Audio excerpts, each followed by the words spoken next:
Hi guys, we're going to do polar forms of complex numbers day 1. In our book, it's chapter 11, section 7, I think. So what we're dealing with is, we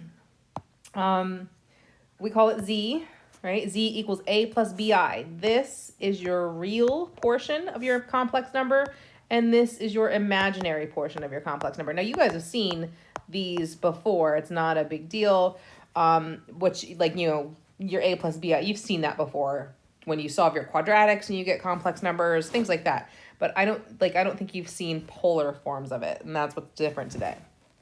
All right, we're going to graph a couple. All right, so plotting the complex number, honestly, guys, this is your real axis, and this is your imaginary axis. And so really, honestly, you're just looking at this, okay, I went basically left 3 and down 3. So when I graph it, I will actually be left 3, down 3. I'll be right there. Okay. This one, you can rewrite it if you need to. So it is 0 plus 5i.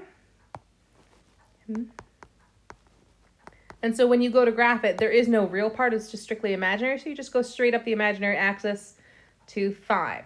Now, what we are going to do is we're going to talk about, before we go on to the next one, we are going to talk about the absolute value of z. Absolute value of z is literally just going to be the distance from the origin to the point itself. And really all it is, guys, your Pythagorean theorem shows up in so many cases, right? All you're going to do is you're going to take the square root of a squared plus b squared. Notice how I did not write my I there. You don't actually include the I there. It is literally just the number that's attached to the I. All right, so we are going to find the absolute value for these two complex numbers. So when we go to find this, we just want the square root of a squared plus b squared, right? And so my a is a -7, my b is a -3, right? So it's just the square root of, it would be 49 plus 9, so it is 58. Oops, I don't know what that was. It is 58. If we could break it down, we would, but that doesn't break down, so it's just the square root of 58. So when we go to the next one, we've got a complex number, z equals -2 minus 10i. So we're going to do absolute value equals the square root of a squared plus b squared, right? And so my a is a -2, right? And my b is a -10. And when I square them, I get 104 underneath that square root symbol. And that is going to be, 104 is 4 times 26. So when we take the square root of that, it's going to be 2 radical 26. So absolute value of z is 2 radical 26. Okay? All right. So I did the drawing first so you wouldn't have to watch me actually like write it all out and everything like that. So what I did was I plotted a point. I'll get the highlighter there. Okay. Oh, yeah, there we go. Yeah, there we go. So I've got the point right here, z equals a plus bi. Okay? And remember that your horizontal distance on your on your real axis is a, your vertical distance on your imaginary axis is b. Okay? R is not necessarily our radius this time. It is, we call it the modulus. I don't know why we have to rename it, but honestly, R is basically going to be the same thing as the absolute value of z. It's going to be that distance between the origin and the point itself. Okay? Theta will be called our argument, and we will always have our angle theta in between 0 and 2 pi. Okay? Now, these things over here, the sine, the cosine, the tangent, they are just trig functions that I'm writing just so you can see it. Obviously, if I have theta right here, tangent is going to be opposite over adjacent, right? Cosine is adjacent over the hypotenuse, which is a over r. And then what I did was I multiplied both sides by r, so I get a equals r cosine theta. And then I did the same thing for sine. Sine of theta is opposite over hypotenuse.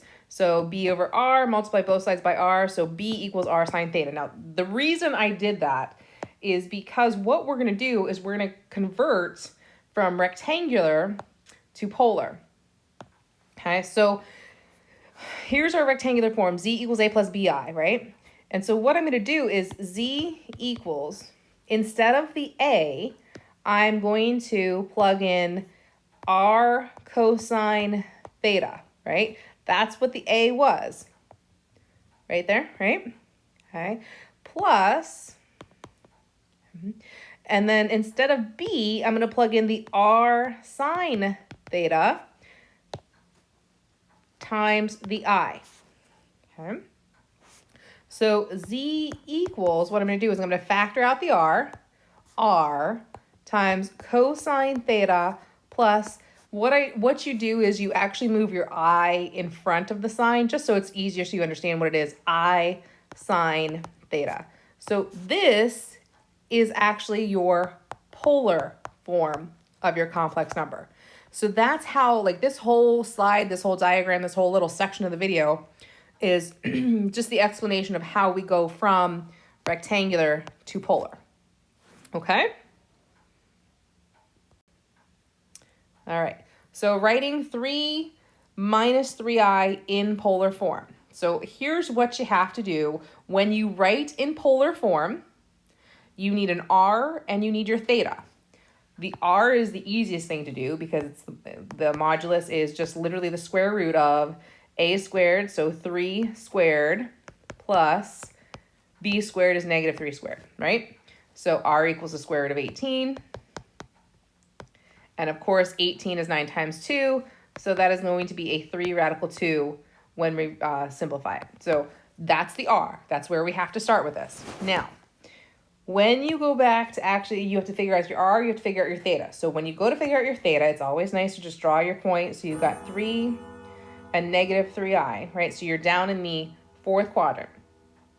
You can do inverse tangent. And guys, like, when in doubt, always go back and do your right triangle.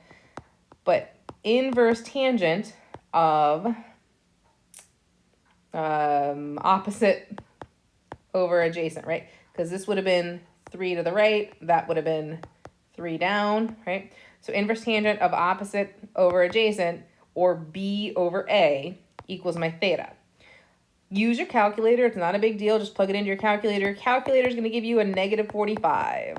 You know that you're not allowed to write that because your angle needs to be in between 0 and 2 pi. So obviously you can add 360 because if we add 360, we'll still be back in the fourth quadrant. So that'll be 315 degrees, but of course we write it in radians. So to convert 3 minus 3i into polar form, so we're going from rectangular complex to polar complex, all we do is z equals our modulus r, 3 radical 2, times the cosine of theta, 7 pi over 4, plus I sine of theta, and that's 7 pi over 4. Okay, so this is the polar form of that complex number. All right, right, negative 2 radical 3 minus 2i in polar form. Okay, so find r first. You need two things when you're writing a complex number in polar form. You need theta and you need r. So r first, because it's easier. Square root of negative 2 radical 3 quantity squared, that's a 3, sorry. 2 radical 3 quantity squared plus a negative 2 quantity squared. So r equals, you actually get a 16 in there. So r is going to be 4, all right? And then just to kind of see where this point is at, it would be over here in the fourth quadrant, right? Okay, so, and again, I would head left, negative 2 radical 3, and I would head down 2. So when I do this, it's going to be inverse tangent of b over a, or opposite over adjacent. So here we go with that. And that equals theta. Okay. And of course, you can simplify that fraction if you want to, or you can just plug it straight into your calculator. Your calculator will give you 30 degrees, right? Which is not where we want to be. 30 degrees is up here in the first quadrant. We need to be in the third quadrant. So when we want to be in opposite quadrants, we add 180. So that's 210 degrees, which is, of course, 7 pi over 6. So when we write the negative 2 radical 3 minus 2i, going from rectangular to polar form, z equals our modulus of r times the quantity cosine theta, theta is 7 pi over 6, plus I sine theta, which is just 7 pi over 6 again, right? Again, that is just the standard polar form of a complex number. Okay? All right. Right, negative 6 plus 6 radical 3 in polar form. Again, you need two things. You need your r and you need your theta. R is easiest to start with.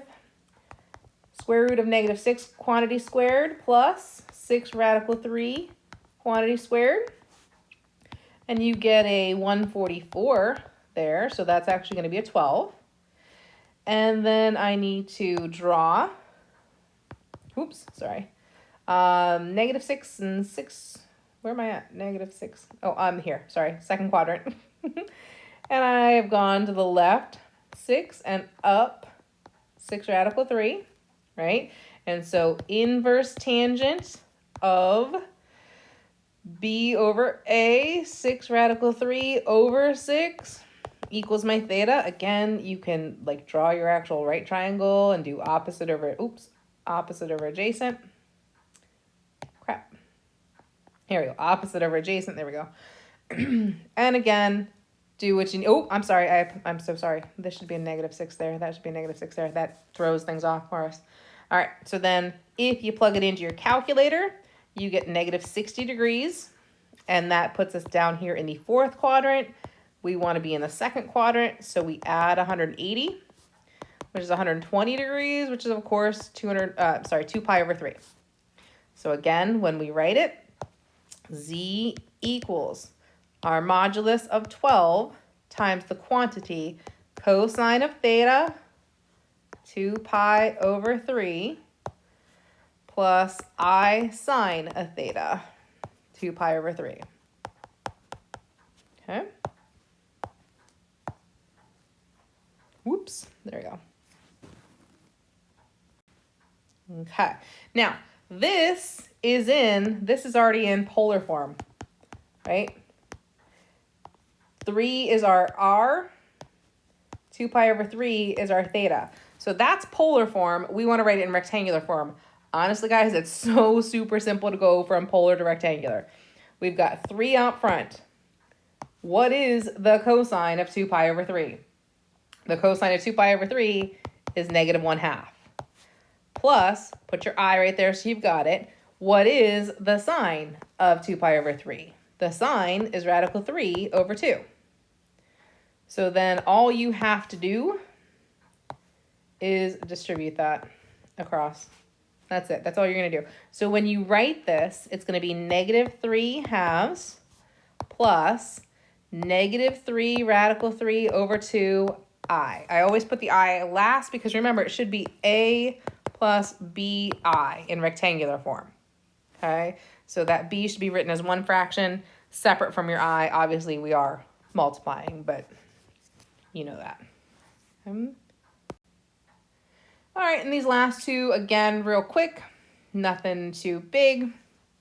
We've got our modulus is 8 times the cosine of pi, right? That means our angle is pi. Sorry, picking a color. Cosine of pi is -1 plus I times the sine of pi. Oopsies, I don't know what's going on. Right, 0. Okay, and so this will be when I distribute -8 plus 0i, or you can write it as -8.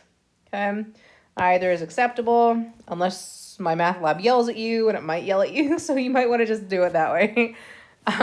Sorry, because sometimes it's a jerk and you know that. All right, So last one, negative 5 times the cosine of 3 pi over 4. Cosine of 3 pi over 4 is negative radical 2 over 2.